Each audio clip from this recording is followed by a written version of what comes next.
The Tonight Show band played God Bless America. The audience stood up, and Vietnam veteran James Crawford walked onto the stage wearing his dress uniform, medals across his chest. It was Veterans Day, 1983. Johnny had planned a simple tribute, 5 minutes to say thank you to a man who'd served his country.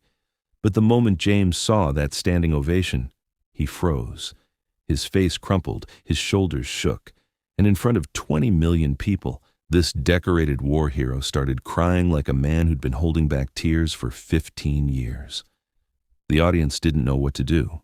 Should they keep clapping? Sit down? Give him space? Johnny knew exactly what to do. He walked over to James, put his hand on his shoulder, and just stood there. Didn't try to make a joke, didn't try to move things along, just stood there with a crying veteran and let the moment be what it needed to be. When James could finally speak, his first words were, "I'm sorry." "I didn't mean to," Johnny cut him off. "Don't apologize. Not for this, not here, not ever." And then Johnny did something that had never happened on The Tonight Show. He canceled the rest of the show, sent the other guests home. And for the next 40 minutes, he sat with James Crawford and let him tell the story he'd never been allowed to tell. About Vietnam. About coming home to hatred. About feeling like he'd let everyone down by surviving. That night, Johnny Carson stopped being a host and became what James needed most, a witness. Someone willing to hear the truth without judgment, without politics, just a man listening to another man's pain. November 11th, 1983. Veterans Day. Johnny Carson wanted to do something for Vietnam veterans, not a big production, not a political statement, just a simple acknowledgement. For 15 years, Vietnam vets had been treated like they'd done something wrong. They'd come home to protests, to anger, to a country that blamed them for a war they didn't start. Johnny thought the least he could do was say thank you, publicly, on The Tonight Show. So his producers reached out to the VA, asked if they could recommend a veteran who'd be willing to come on the show, someone who represented what these men had been through, someone who'd be comfortable on television. They suggested James Crawford, Medal of Honor recipient, Purple Heart, Bronze Star. The citations read like something out of a movie. James had saved 3 men from a burning helicopter under enemy fire, had carried them out one by one while being shot at, had gone back a 4th time to make sure no one was left behind. The president had shaken his hand. Newspapers had called him a hero, but James didn't feel like a hero. He felt like a survivor, and for 15 years he'd been trying to figure out what to do with that. When The Tonight Show called, James almost said no. He didn't like talking about Vietnam, didn't like being called a hero, didn't like the attention, but his wife convinced him. "Maybe it'll help," she said. "Maybe other guys need to see someone like you getting thanked." So James said yes. It was just 5 minutes, just a handshake with Johnny Carson. He could handle that. The day of the taping, James put on his dress uniform, the one he kept in the back of his closet, the one with all the medals he never wore. His hands shook as he pinned them on. His wife noticed. "You okay?" James nodded. He wasn't okay. But he'd learned a long time ago to say he was. Backstage at The Tonight Show, James sat in the green room trying not to throw up. A production assistant came in. "Mr. Crawford, you're on in 5 minutes. Johnny's just going to bring you out, thank you for your service, maybe ask you a question or two. Nothing heavy, just a nice moment." James nodded. Nothing heavy. He could do that. He'd been doing nothing heavy for 15 years.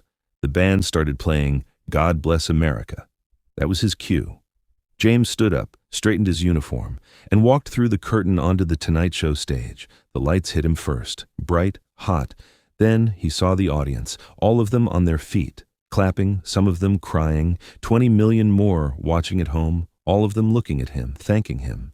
And something inside James that he'd kept locked down for 15 years broke open. He tried to stop it, tried to stay composed, stay strong. That's what you did. That's what veterans did. But he couldn't. The tears came, hard, painful, the kind that come from carrying too much for too long. James stood there in his dress uniform, medals across his chest, and cried in front of America. Johnny had been standing by his desk, ready to shake James's hand. But when he saw what was happening, he walked over. Didn't hesitate, didn't wait. Just walked over and put his hand on James's shoulder. The audience kept clapping, but it was different now, quieter, more respectful, like they understood they were witnessing something important. Johnny stood there with James, didn't try to fix it, didn't try to move on, just stood there, a silent message. I'm not going anywhere. Take your time. It took James almost 2 minutes to get himself together enough to speak. When he did, his first words were an apology. I'm sorry. I didn't mean to. Johnny cut him off immediately.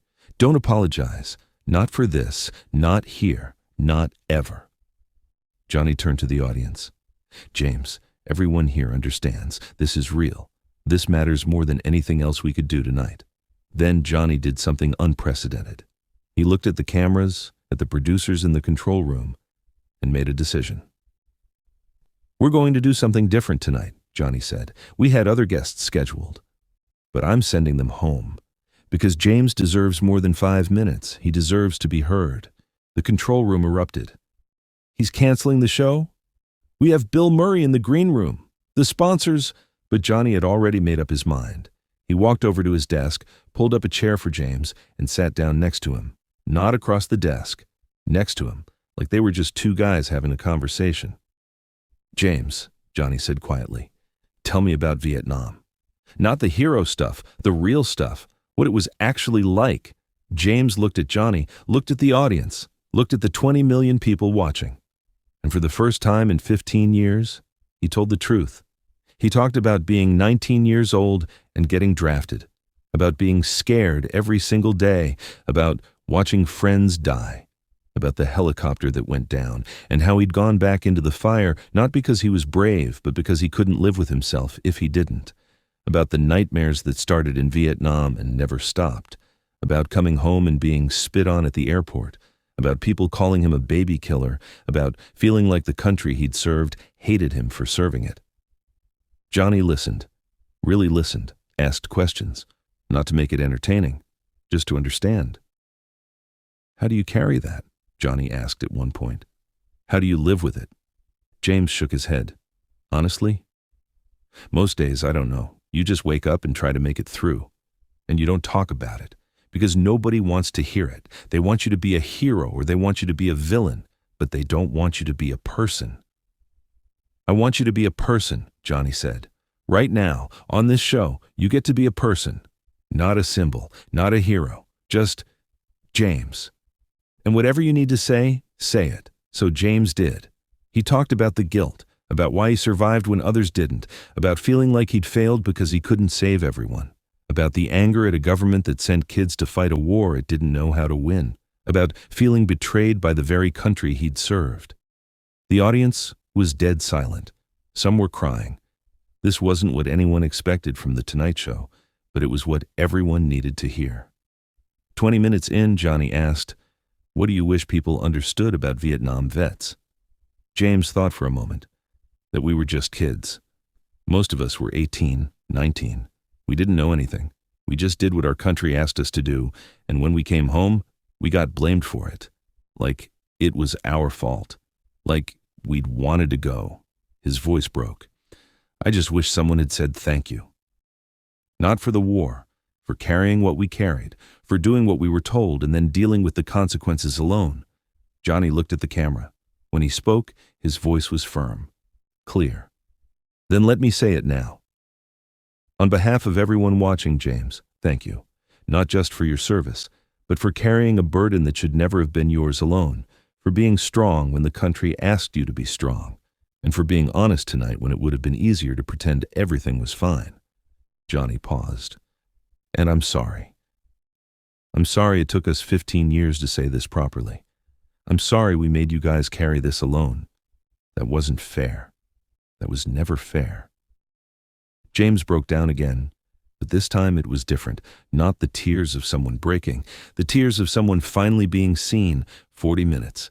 That's how long Johnny sat with James Crawford. 40 minutes of raw, honest conversation about war and guilt and coming home to a country that didn't want you. The other scheduled guests never appeared. Bill Murray watched from the green room and told producers, "Don't interrupt this. This is more important than anything I could do." When the show finally ended, the standing ovation lasted 5 minutes. James stood there, still crying, still in his dress uniform. Johnny stood next to him, and America watched two men share a moment that was 15 years overdue. The response was immediate and overwhelming. The NBC switchboard was flooded. 50,000 calls in the first hour.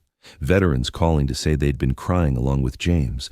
Families calling to say they finally understood what their fathers, brothers, sons had been through. And most powerfully, hundreds of veterans calling to say, "Thank you for letting us see that. Thank you for letting us know we're not alone." The next morning, newspapers across the country covered it, not as entertainment news, as a cultural moment. Carson's Veterans Day tribute becomes national catharsis, read one headline. Critics who normally reviewed comedy were writing about grief, healing, and what it means to honor service without glorifying war. For James, the impact was personal and immediate.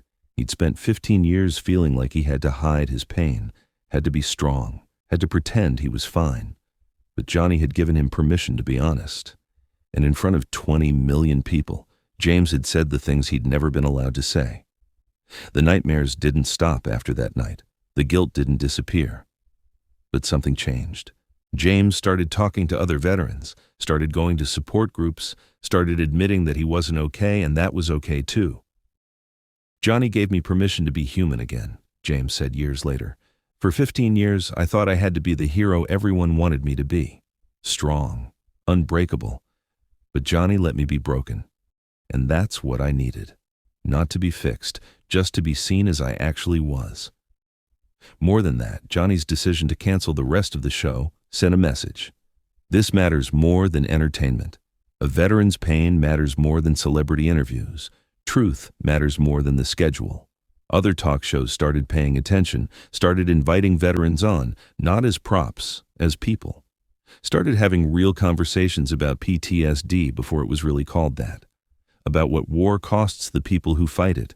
About how we treat the people we send to do things we're not willing to do ourselves. Johnny didn't fix the way America treated Vietnam veterans. One show couldn't do that. But he started a conversation, opened a door, showed that it was possible to honor service while acknowledging cost, to thank veterans while admitting we failed them. James Crawford lived another 30 years after that Tonight Show appearance.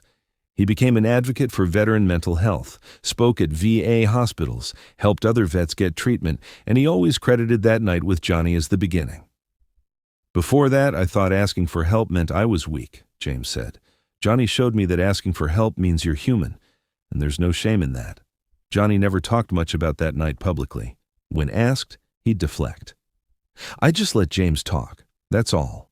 But people close to Johnny said it affected him deeply, made him think about how we use people and then discard them when they're no longer useful, how we ask people to sacrifice and then get angry when they show the scars. That night with James wasn't just about one veteran. It was about all of us, about how we treat the people who carry our burdens, about whether we're willing to hear the truth when it's uncomfortable, about whether we care more about feeling good or doing good. Johnny chose doing good. He could have stuck to the schedule, could have given James his 5 minutes and moved on to Bill Murray and the laughs, but he chose to cancel the show, to give James the space to be real, to let America see what we'd done to the people we sent to Vietnam. That's courage, not the battlefield kind, but the kind where you use your platform for something more important than entertainment. The lesson isn't just about veterans, it's about all of us, about how we treat people who carry pain. Do we give them space to be honest, or do we ask them to perform happiness? Do we listen? Or do we just want them to move on so we don't have to be uncomfortable? James Crawford needed someone to sit with his pain, not fix it, not minimize it, just witness it. Johnny did that, and in doing so, he showed us what real support looks like. Not advice, not solutions, just presence. Just, I see you. Your pain matters. Take all the time you need. If this story moved you, think about the veterans in your life, the ones who smile and say they're fine when you ask how they're doing. Maybe what they need isn't advice or pity. Maybe they just need someone willing to sit with the truth, to let them be real, to tell them they don't have to be strong all the time. Subscribe for more stories about the moments when compassion matters more than entertainment. Share this with a veteran who needs to know their pain is valid. And comment below, How do we better support the people who carry burdens for the rest of us?